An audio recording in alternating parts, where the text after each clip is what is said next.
నాకు ఈ మధ్యన వస్తా ఉంటే నువ్వు హైదరాబాద్లోకి ఎలా అడుగు పెడతావు, నీకు హైదరాబాద్లో ఏం పని, ఇది నేను ప్రత్యేకించి చెప్తా ఉన్నా. మీరెవరైనా నన్ను బెదిరించే వాళ్ళు మీ అయ్యే జాగీరా తెలంగాణ?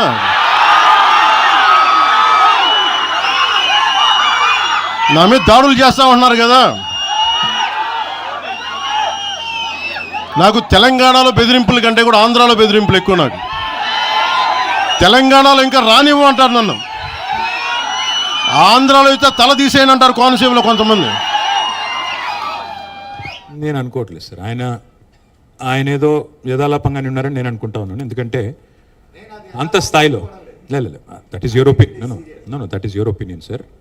తెలంగాణను డిస్టర్బ్ చేయాలి అని 2014లోనే ప్రయత్నం చేశారు, కొత్తదేమి కాదు. మన అనుమతి లేకుండా, మనకు కనీసం ఇన్ఫర్మేషన్ లేకుండా లోయర్ సీలియర్ ప్రాజెక్ట్ని తీసుకొని పోయి ఆంధ్రాకి ఇచ్చారు. 5 మండలాలు తీసుకొని పోయి ఆంధ్రాలో కలిపారు. చాలా ఏకపక్షంగా కేంద్ర ప్రభుత్వం చాలా దుర్మార్గంగా వ్యవహారం చేసింది. మనం స్టేట్ వైడ్ బంద్ కూడా పిలిపించారు. ముఖ్యమంత్రిగా కేసీఆర్ గారు స్టేట్ వైడ్ బంద్ కూడా పిలిపించారు. భారతీయ జనతా పార్టీ ప్రభుత్వం, కేంద్రం గత 12 ఏళ్లుగా తెలంగాణకు చేసింది శూన్యం. అందులో అనుమానం కూడా మీకు అక్కర్లేదు.